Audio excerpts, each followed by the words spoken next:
是我技不如人，罪在牵累了爹和大哥，牵累了全军将士，无地自容。儿子并不后悔。你贪图一己之功，违抗军令，教唆主将，累我全军，你还不后悔啊？你好狂妄啊！成英雄啊，是英雄就不该连累身边将士枉死，是英雄就不该让千名将士葬身火海。 안녕하세요. 현실주의자입니다. 이번 한 주 동안 고생 많으셨습니다. 현재 여러분. 오늘은 투자자 예탁금에 대해서 제가 조금 알아본다고 굉장히 오래 걸렸습니다. 죄송합니다. 많이 늦었죠. 지금 새벽 2시가 넘었을 겁니다. 지금 현재 미증시는 하락 중이고요. 그것에 발맞추어 그 대한민국 증시의 야간 선물도 하락하고 있습니다. 지금 이제 단기 고점 신호가 발생했다고 어제 말씀드렸는데 오늘 움직임이 심상치 않았죠. 그것에 대해서 조금 알아보겠습니다. 과연 제2의 폭락장이 올 것인가가 가장 중요하겠죠. 이 단기 상승의 달콤함과 욕망 사이가 어떤 건지 보겠습니다.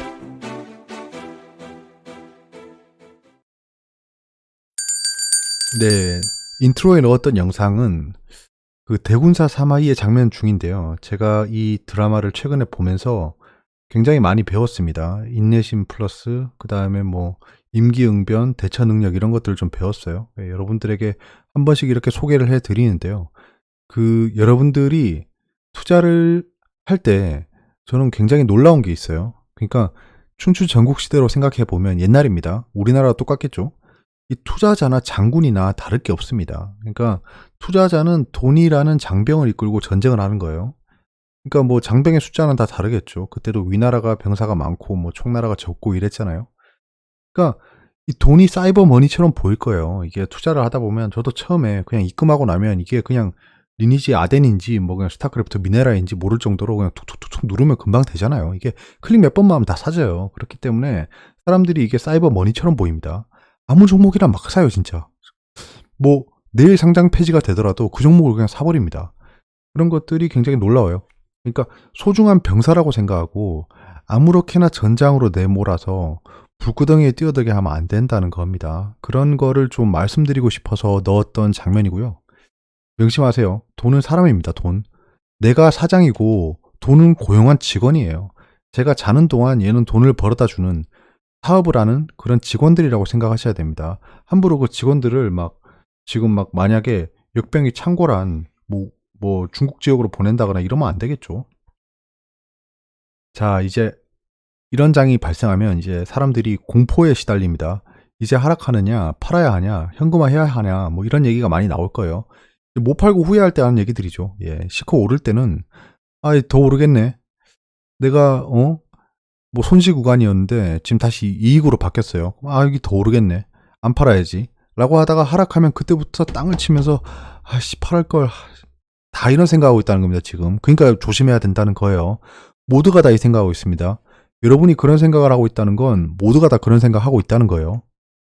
오늘 변곡점이 발생한 게 있습니다. 한번 잘 들어보세요. 신용융자가 반대매매 사태 이후에 처음으로 증가했습니다. 미미하지만 0.45% 올랐어요. 약 286억 원이 증가했습니다. 그러니까 이제는 자기 의지가 아닌 매도가 나가는 것보다 자기 손으로 신용을 클릭하는 게 더 압도적으로 많아졌다는 겁니다. 그리고 지금 투자자 예탁금을 저는 예전부터 계속 트래킹했잖아요. 요즘에 또 이슈가 되고 있더라고. 이때까지 안 보는 것 같더니. 아무튼 투자자 예탁금이 폭증했는데요. 그 어제만 해도 약 3조 7천억 원이 올라갔습니다. 여러분 3조 7천억이 들어왔어요. 3조 7천억. 이 투자자 예탁금이 제가 여기 적어놨잖아요. 예전부터. 예탁금 잔고입니다. 잔고. 그러니까 투자자 예탁금이라고 하면 요즘에 굉장히 궁금해 하시더라고. 투자자 예탁금이 뭐예요? 라고 하는데 여기서 한 가지 더 봐야 될 게 실질 고객 예탁금입니다. 이게 뭐냐면 투자자 예탁금은 결국에는 뭐랄까 통장에 있는 현금 같은 거예요. 현금이에요. 그러니까 그 금융 투자 업계에다가 개인 투자자가 돈을 맡기는 겁니다. 근데 여기서 불분명한 게 하나 있어요. 이 투자자 예탁금에 과연 외국인이 포함되느냐입니다. 근데 이거는 제가 확실히 모르겠어요. 그러니까 개인이다라고 그냥 추정하는 글들만 있지 공식적인 문서에 투자자 예탁금에 외국인은 포함되지 않는다라는 얘기는 없더라고요. 근데 저는 일단 개인 투자자의 예탁금이라고 계속 생각하고 있었습니다. 지금 현재 나오는 아티클들도 그렇게 얘기를 하고 있어요. 그래서 일단은 개인 투자자금이라고 저는 계속 예측을 하겠습니다. 이게 외국인 자금이 들어가 있다라고 하면 얘기가 달라져요. 그렇기 때문에 좀 신중하긴 하지만 일단 전 개인이라고 가정을 하고요. 실질 고객 예탁금은 고객 예탁금의 증가분에서 미수금하고 개인 주식의 매수분을 차감한 거예요. 그러니까 실질적으로 전장에 들어간 돈입니다. 예, 근데 실질 고객 예탁금 대비하면 아직 85% 수준밖에 안 된다는 거예요. 그러니까 85%, 이 중에 85%의 돈이 대기하고 있다는 겁니다. 자, 투자자 예탁금이란 제가 방금 이 두 문서를 다 읽었어요. 아우, 옛날 문서긴 한데 이게 규정이 거의 안 바뀌었을 거예요. 이거 양이 되게 많더라고. 아, 진짜. 이거 읽는다고 진짜 밤새는 줄 알았네. 자, 그래서 엑기스만 말씀드려야겠죠. 증권사에 예치된 잔금이에요. 보시면 다 어렵게 해놨어요. 자, 금융투자 상품의 매매, 그 밖의 거래와 관련하여 투자 매매업자 또는 투자 중개업자에게 예탁한 금전을 의미한다. 제74조 1항입니다. 예탁한 금전입니다. 현금이고 예탁돼 있는 거예요. 예탁. 예, 그 다음에 금융투자 상품 계좌에 남아있는 현금은 넓게 모아 블라블라블라 있죠. 이게 쭉 보면 계좌에 남은 금전 또는 금융투자 상품을 매도하고 취득한 금전. 그러니까 지금 현재 그 투자자 예탁금의 성격이 좀 다르다는 거예요. 이게 투자자 예탁금이 지금 밖에서 들어온 돈일 수도 있고 증시에서 빠져나온 돈일 수도 있다는 겁니다. 무슨 얘기인지 알겠죠? 이게 계속 유입되는 돈이라고만 볼 수는 없다는 거예요. 그러니까 좀 현명한 개인 투자자는 팔고 지금 현금화를 해뒀단 말입니다. 그러니까 오늘 9% 올랐다는 거는 밖에서 돈이 들어온 걸 수도 있지만요. 9%의 돈이 증가한 만큼 현금화를 했는 걸 수도 있습니다. 제가 어제부터 말씀드렸잖아요. 모든 지금 인플루언서나 주식 전문가들이 현금화해라 이렇게 막 강제하고 있었어요. 그래서 그 말을 듣고 사람들이 현금화를 한 걸 수도 있습니다. 그렇기 때문에 새로 유입됐냐 또는 매도하고 현금화가 된 거냐에 대해서는 알 수 없다입니다. 알 수 없어요. 자, 그리고 이걸 좀 비교해 봤어요.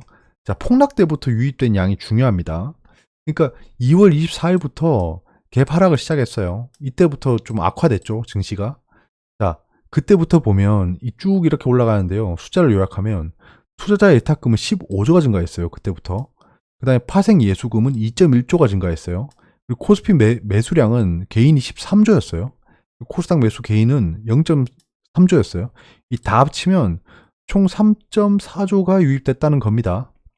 3.4조가 유입됐다. 30.4조가 유입됐다라는 겁니다. 굉장히 많은 양이죠. 예. 근데 여러분 부동산 시총이 얼마인지 아세요? 서울만 해도 1,300조가 넘습니다. 1,300조가 넘어요. 그러니까 지금 이거는 세 발을 핍니다. 만약에 지금 그 언론이 조장하듯이 부동산의 자금들이 온데간데 없이 그 차익본 금액들이 증시로 다 들어온다고 하면 판도가 바뀔 겁니다. 예, 판도가 바뀌어요. 지금 외국인 투자 금액이 약 500조입니다. 500조이기 때문에 부동산 시총에 비하면 별거 아니죠. 아무튼 부동산 자금이 계속 들어올 수도 있다라는 군부를 떼고 있습니다. 언론이. 왜냐하면 지금 부동산 규제가 너무 심해요. 지금 정부도 부동산 자금들이 좀 돌기를 바랍니다. 그냥 기업에 들어가고 증시에 들어오고 이러길 바라고 있어요. 그게 정부가 계속 유도하는 방향입니다. 그렇기 때문에 금리 인하도 계속 꺼렸던 거죠. 금리 인하 하면 뭐합니까? 다 부동산으로 들어가니까. 이 사람들은 금리 인하를 하면 그 돈이 좀 경제활동을 했으면 좋겠는데 이게 다 부동산에 처박혀 있으니까 답답한 거죠. 저는 그래서 증시의 하반 경직성을 예상하고 있습니다. 증시가 떨어질 수도 있어요. 떨어질 수도 있는데 이게 투매가 다시 나오기 시작하잖아요. 만약에 투매가 다시 나온다. 제2차 투매가 나온다라고 하면 급속도로 예탁금이 감소할 확률이 높습니다. 그러니까 지금 이게 벤치에 있는 선수들인 거예요. 벤치에 있는 이렇게 얘기하면 안 되겠다. 만약에 좀비 영화로 따지면 앞에 좀비를 막 죽이고 있는데 저 뒤에 철창 뒤에 좀비가 엄청나게 많은 거예요. 그러니까 이게 지금 대기 수요가 있다는 거니까 얘들이 투매가 나오기 시작하면 미친 듯이 뛰어들 겁니다. 그러니까 지금 눈이 새빨갛게 보고 있는 애들인 거예요. 삼성전자 폭락하기만 해봐라 나 산다. 약간 이러고 있는 거예요. 그래서 외국인이 19년 5월부터 약간 순매도를 시작했는데요. 이때까지 21조로 매도했습니다. 그러니까 산수적으로는 리먼 사태만큼 빠지려면 23조가 남았어요. 리먼 사태 때 44조가 줄어들었습니다. 그때. 지금은 외국인의 시총이 더 커졌기 때문에 훨씬 더 많은 양이 빠질 수 있겠죠. 만약에 그때랑 준한 사태라고 하면. 그걸 따져보면 아직 하방이 한 번 남았다라는 겁니다. 그걸 따져보면. 근데 지금 많은 예탁금 증가로 인해서 좀 쫄릴 거예요. 예, 지금 44조? 얼마였지 아까? 45조? 투자 예탁금 얼마였죠? 이 정도였는데 40조가 넘습니다. 그게 지금 가만히 이렇게 지켜보고 있는 거예요. 증시가 언제 떨어지려나 이렇게 막 대기하고 있는 겁니다. 이게 계속 이렇게 유입된다면 부동산 자금들이 부동산 빨리 팔고 일로 들어온다면 제2의 비트코인 사태가 예, 오늘 정말 소름 돋는 얘기가 있었습니다. 친구한테 들은 말이에요. 친구가 다니는 회사에 게시판에 이런 얘기가 나왔답니다. 여러분도 한번 보세요. 질문 제목이 주식 점상이 뭐예요? 라고 물어보면서 이 상한가는 30%를 얘기하는 건데 점상은 전날 종가의 30%인가요? 라고 물어봤어요. 그리고 만원에서 점상하면 13,000원까지 되고 그 위로는 절대 안 되는 구조인가요? 그러니까 예를 들면 점상으로 40%인 14,000원은 안 되는 건가요? 라고 물어보더라고요. 여러분 진짜 주식의 주자도 모르는 사람들이 지금 주식을 하려고 하고 있습니다. 정상적인 상황이 아닙니다. 저 이거 듣고 정말 소름 돋았습니다. 미쳤나 보다. 지금 주식시장에 눈먼 돈이 굉장히 많이 들어오고 있구나. 이러면은 진짜 하락으로 한번 치겠는데라 생각이 듭니다. 예. 경계를 극대화해야 될 것 같습니다. 진짜 이 경계를 좀 극대화해야 돼요. 여러분. 저는 지금 현 시장 대응 전략이 이렇습니다. 최근에 계속 제가 그 주식 매매를 하고 있는 게 치료제 관련을 매매하고 있습니다. 치료제 관련. 그리고 정치 테마주를 계속 사고 있었습니다. 정치 테마주. 낙폭 과대주가 이게 매수가 되면 좋고 안 되면 그만이고의 가격에 걸어놔요. 그러면 하나씩 매수가 됩니다. 얼마 전에 메디톡스 하나 보여드렸죠. 오늘도 2가지가 매수됐습니다. 예. 자, 전저점 부근 및 전저점 이탈 시에 분할 매수 전략은 유효할 것 같습니다. 하방 경직성이 예상되고 있어요. 이 하방 경직성이라는 게 반등해서 V자 반등한다는 게 보장이 되는 거 아닙니다. 보장이 되는 건 아닌데 더 이상 떨어지지 않을 수 있다는 겁니다. 왜냐하면 받치는 수요가 지금 발생하고 있잖아요. 투자자 예탁금이 늘고 있다는 겁니다. 계속 늘고 있다는 거예요. 그러니까 증시 너 떨어지기만 해봐라. 내가 그냥 이번에 확 들어간다라는 지금 자금이 계속 오고 있다는 겁니다. 이게 외국인 기관에 압박을 주고 있을 거예요. 경제위기 10년설입니다. 지금 못 잡으면 10년 뒤를 기다려야 돼요. 자, 악재와 호재를 보시면 지금 현재 변동사항은 없습니다. 조금 있으면 원달러 환율 상승에 대한 압박이 나올 겁니다. 지금 현재 연준이 통화 스와프를 해줬지만 결국에는 이것은 최종적인 대책이 아닐 수도 있다라는 얘기입니다. 지금 달러 경색이 발생할 수도 있다는 거예요. 자, 삼성전자 신용을 다시 봤는데요. 지금 삼성전자가 반등했죠. 이거는 굉장히 좋은 시그널이에요. 좋은 시그널입니다. 신용이 줄었어요. 삼성전자가. 이게 상승하면서 신용 썼던 물량을 좀 털고 있습니다. 다행입니다. 다행이에요. 예, 이게 또 다시 하락하면 신용이 늘겠죠. 예.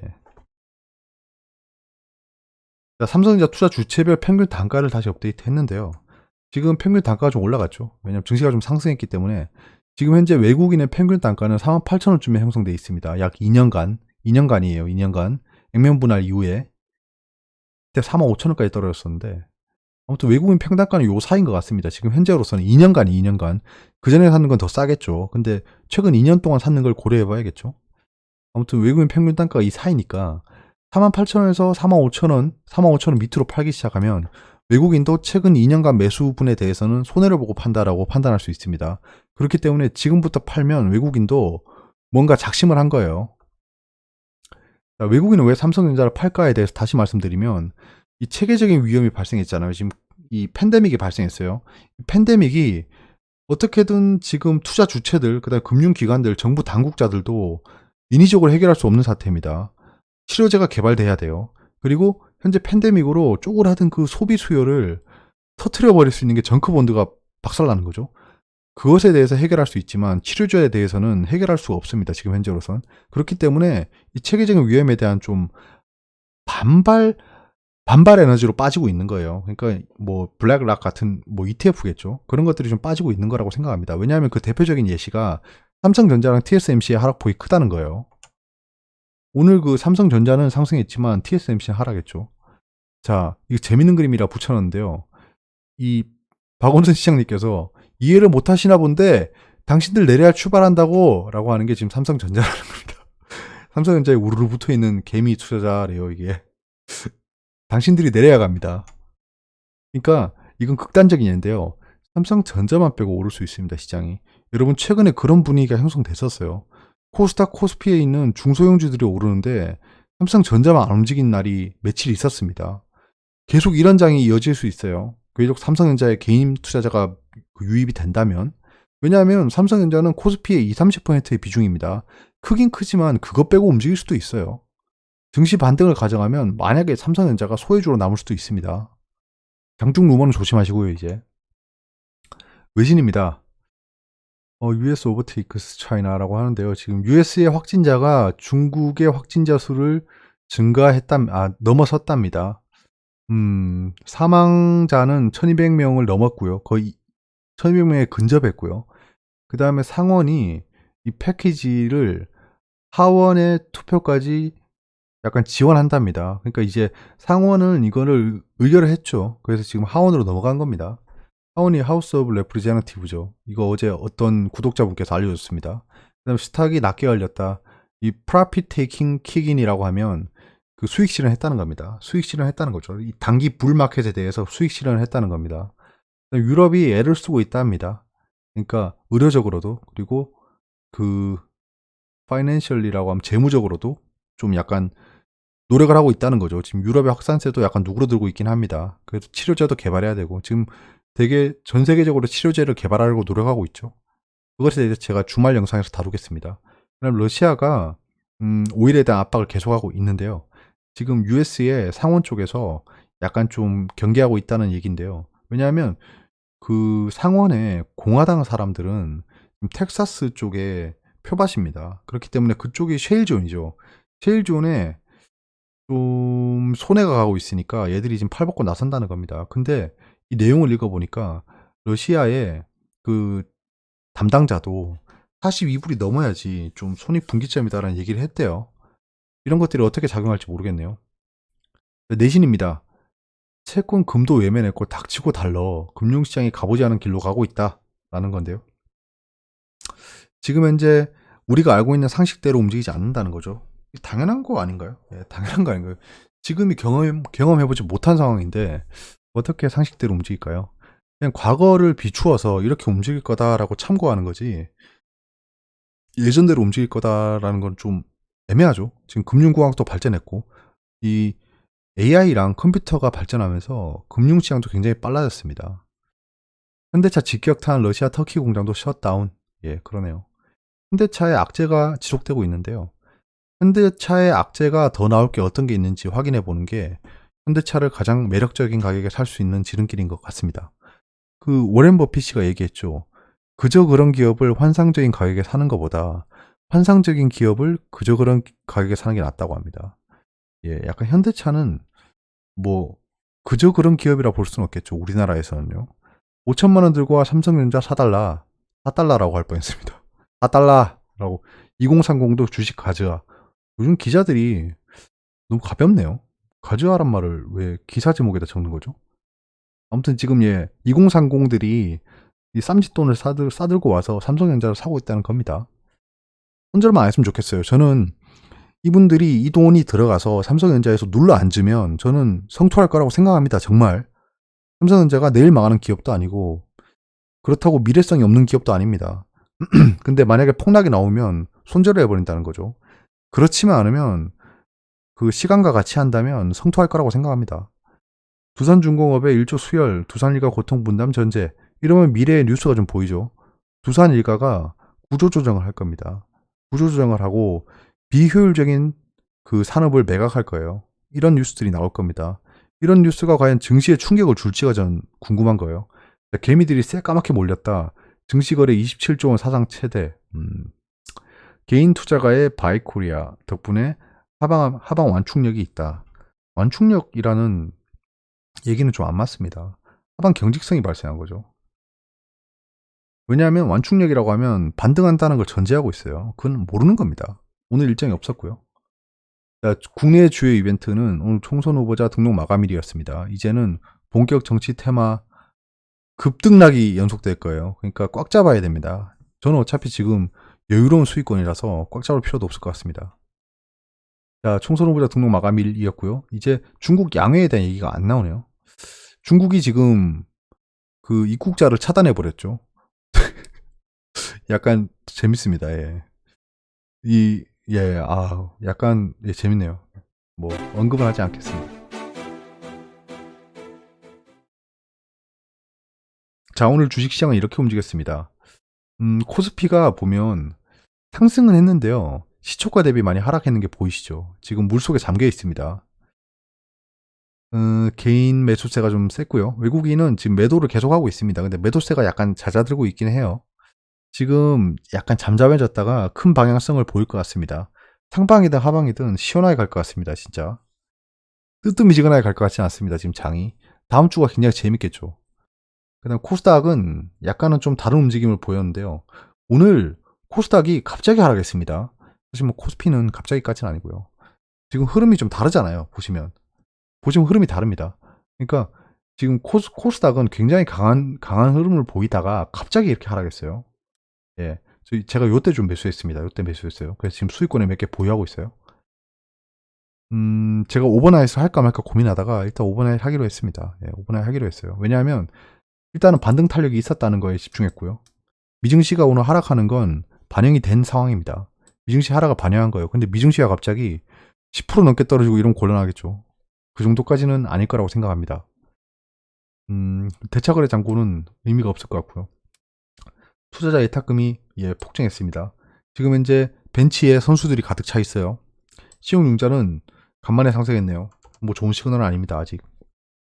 자, 글로벌 경제지표 동향입니다. 지금 미국 증시는 생각한 만큼 떨어지고 있습니다. 생각한 만큼 떨어지고 있어요. 그렇기 때문에 이 정도면 평타다. ICO 코리아는 지금 한국 시장이 떨어진 것보다 더 떨어지고 있는데요. 이거는 그 원달러 환율이 상승하고 있어서 그런 겁니다. 원달러 환율이 지금 1% 넘게 올라가고 있죠. 바이오텍이랑 지금 필라델피아 반도체 지수가 하락폭이 좀 크고 증시의 하방을 이끌고 있습니다. 원래 미국 증시는 어제 떨어졌어야 돼요. 근데 어제 비정상적인 상승을 했죠. 그렇기 때문에 오늘은 정당한 조정입니다. 이 정도면 정당한 조정이에요. 예, 상승했으면 좀 토해내는 게 있어야 됩니다. 자, 상해 종합 뭐 그저 그랬고 일본 니케이는 반등을 했네요. 일본 니케이 반등했네요. 신자가 증가하고 있는데 반등했네. 유로존은 지금 현재 기사를 보면 별로 안 좋겠죠. 지금 메디컬리, 그 다음에 파이낸셜리 굉장히 노력하고 있다라는 거 보니까 지금 지표랑 그 확진자 흐름이랑 별로 안 좋게 나오고 있는 걸로 보입니다. 미국채 3년물은 다시 플러스로 바뀌었네요. 다행히도. 자, 야간 선물은 생각한 만큼 떨어지고 있습니다. 예, 생각한 만큼 떨어지고 있어요. 지금 약간 하방 경직성이 보이죠, 이것도. 여기서 뭐 폭증할 거라 생각은 안 들지만 이쯤에서 마무리할 것 같습니다. 자, 시장을 한번 보겠습니다. 자, 지금 코가 막히네요. 이게 그건 아니겠죠. 예. 감기가 오면 안 되는데. 자, 지금 코스피는 결국에는 계속 외국인이 팔고 있고요. 반등 한 번 없이 팔고 있습니다. 근데 연기금이 하락을 이용해서 좀 매수가 들어왔습니다. 코스닥은 결국에는 외국인이 매도를 주도했나요? 갑자기 하락한 이유가 뭐죠? 예, 외국인이 매도를 주도했고 연기금은 아니고 금융투자를 봐야겠죠. 여기서 금융투자는 아니고 그 다음에 많이 판 게 사모펀드는 그냥 쭉 팔았을 거고 맞죠? 예, 쭉 팔았을 거고 결국에는 그 장 후반에 코스닥의 하락을 주도했던 건 외국인의 프로그램 매매였네요. 예, 프로그램으로 갑자기 밀어버렸죠. 비차익으로 밀고 갑자기 더 당겼어요. 이 보세요. 이거 요거 봐라. 이렇게 밀더니 자기가 더 샀습니다. 외국인이. 코스닥에 대한 움직임이 재밌네요. 지금 현재 치료제 정치 테마 블라블라 뭐 아무튼 최근에 만약에 불 붙는다면 가장 후보 테마들이 그 두 개입니다. 진단킷은 이제 좀 막바지에 왔죠. 진단킷은 좀 막바지에 왔다라고 보이고 이렇게 되면 이제 치료제가 두각을 드러낼 거예요. 왜냐하면 진단 후에는 치료잖아요. 진단하면 뭐합니까? 치료가 돼야 되는데 아무튼 치료제에 대해서 지금 후보군들이 계속 움직이고 있습니다. 그리고 지금 코스피는 그냥 두루두루 올랐고요. 코스닥에 보세요. 하락을 이끌었던 게 지금 약간 대형주 위주예요. 대형주 위주. 코스닥은 예, 지금 현재로서는 방향성이 없습니다. 지금 갈피를 못 잡고 있어요. 그러니까 시원하게 한번 큰 방향이 나와야 될 것 같습니다. 상방이든 하방이든 한번 터져줘야 돼요. 선물은 유의미한 움직임 없었고요. 금융투자는 투시만 주고받았네요. 어떻게 주고받았지? 금융투자는 막판에 샀고 그러면 이거를 주고받았구나. 얘는 이렇게 됐겠구나. 맞네. 예. 예, 선물도 방향성이 아직 없습니다. 방향성이 아직 없어요. 예, 콜옵션도 없고 일단은 외국인이 판 거는 삼성전자, 한 거는 탑8 플러스 TR. 이거는 코덱스의 그 5가지 종목에 대한 토탈 리턴이면 배당금을 그대로 투자하는 펀드입니다. 코덱스 200도 좀 샀고 킨덱스 200 TR. 오늘 네이버가 괜찮았죠. 네이버가 괜찮았습니다. 기관이 판 거는 그냥 물량 교환했고 선물 인버스를 좀 팔았네. 이런 것만 보면 상방을 보고 있는 걸 수도 있어요. 왜냐면 레버리지도 좀 샀고. 근데 이 레버리지가 여기서 산 건지 여기서 산 건지 모르겠습니다. 아무튼 지금 현재 ETF는 상방으로 보고 있다라고 볼 수 있고요. 자, 차트를 보시면 이제 삼성전자는 안 봐도 될 것 같고 안 봐도 되겠죠? 예, 지금 이거 코스피랑 똑같이 움직이니까 바로 코스피로 가시죠. 자, 코스피. 야, 뭐가 없어졌어. 코스피는 현재 저는 매수 영역이라고 생각했던 영역에 들어와 있어요. 예, 현재는 그렇습니다. 근데 여기서 만약에 하락한다면 진짜 급속도로 하락하겠죠? 그리고 어디까지 하락하는지 좀 봐야겠죠? 예, 저는 요쯤에서는 공방을 벌일 거라고 예상합니다. 공방을 벌일 거라고 예상하고 이거 좀 내릴게요. 그럼 잠깐만요. 야, 이거 좀 내리겠습니다. 내렸고 또 다시 올라가고 어디였지? 여기였나? 예, 이렇게였나? 아닌데. 뭐 이 정도는 될 것 같아요. 아무튼 지금 여기 갭 상승한 지역이니까 여기를 지지해 주는 게 중요합니다. 만약에 여기를 지지해 주면서 옆으로 가면 조금 볼만할 거예요. 근데 여기를 지지 못 해주고 갭 하락으로 잠깐 갭 하락이 예상됩니다. 지금 갭 하락이 예상되니까 약간 갭 하락을 하면 이렇게 내려갔다가 1600쯤에서 밑골을 달고 올라올 것 같아요. 약간 요렇게 요런 거 예상합니다. 코스닥은 아직은 견조하네요. 아직은 견조한데 그럼 지지가 어디냐라고 하면 이쯤이겠네요. 480은 좀 멀고 500쯤 될 것 같습니다. 요쯤에서. 근데 갭 하락을 할 거니까 500에서 490 사이에서 갭 하락하겠죠. 그렇게 예상이 되고요. 해외 지수 상해는 뭐 강보합이네요. 얘도 여기서 지지를 형성할 것 같습니다. 정말 지금 현재 사태 플러스 알파가 일어나지 않는 이상 급락은 없을 겁니다. 근데 갑자기 무언가 내관이 터질 수 있겠죠. 예, 그거는 연준도 정부도 모르는 무언가 있을 겁니다. 하지만 그들이 해결할 수 있는 악재일 거예요. 자, S&P는 비정상적인 상승을 해서 또 얘들이 21선 맞았으니까 당연히 아까 그 수익 실현 한다고 했죠. 프라핏이라고 했죠. 프라핏. 아이시아는 후행하고 있지만 일단 5% 떨어지고 있으니까 보면 5%면 이 정도? 이 정도니까 5%면 견조하네요. 예, 견조하네요. 5%니까 예, 견조한 하락이 보일 것 같습니다. 내일 월요일에. 그러니까 당연한 하락이라고 보셔야 돼요. 지금 상승을 좀 했잖아요. 이제 하락하면 슬퍼하시면 안 됩니다. 만약에 폭락하면 좀 곤란하지만 지금은 하락해도 상승에 대한 조정이라고 보면 그냥 그렇구나. 담담히 받아야 돼요. 볼 게 있나요? 없죠? 테슬라 한번 볼까요? 테슬라 궁금한데. 테슬라가 반등을 크게 했었네. 지금 테슬라 많이 떨어지고 있나요? 테슬라가 좀 이 정도도 조정을 보이겠죠. 450쯤까지 조정 보이고 다시 랠리를 하든가 아니면 그대로 죽던가 둘 중에 하나 선택할 것 같습니다. 예, 어려운 부분이 있으면 댓글로 말씀해 주시길 바랍니다. 오늘은 주말이기도 하고 해서 오래 걸렸네요. 한 주 동안 고생 많으셨어요. 사실 뭐 고생이라고 하기보다는 굉장히 좋은 장이었죠. 좋은 장이었기 때문에 뭐 나쁘지 않으셨을 것 같습니다. 나쁘지 않은 한 주였고 다음 한 주가 어떻게 될지 모르겠죠. 당연히 모르는데 저는 좀 뜨뜻미지근하게 움직이진 않을 것 같다라는 겁니다. 뭐 옆으로 질질질 가지 않을 것 같다는 거예요. 옆으로 질질질 가면 그거는 진짜 플랫 조정이라고 봐야죠. 그러면 한 번 더 상승할 수 있다라는 겁니다. 그런 것만 좀 잘 상기하시고 주말 동안은 주식 생각하지 마시고요. 뭐 계속 집에 있으셔야 돼서 좀 답답하시겠지만 그래도 가족들하고 뜻깊은 시간 보내시고 뭐 집에서 할 수 있는 것들 많잖아요. 뭐 영화를 본다거나 드라마를 본다거나 책을 본다거나 게임을 한다거나 할 게 많기 때문에 좀 건강하게 가족들하고 보내셨으면 합니다. 여기까지고요. 좋은 주말 보내세요. 감사합니다.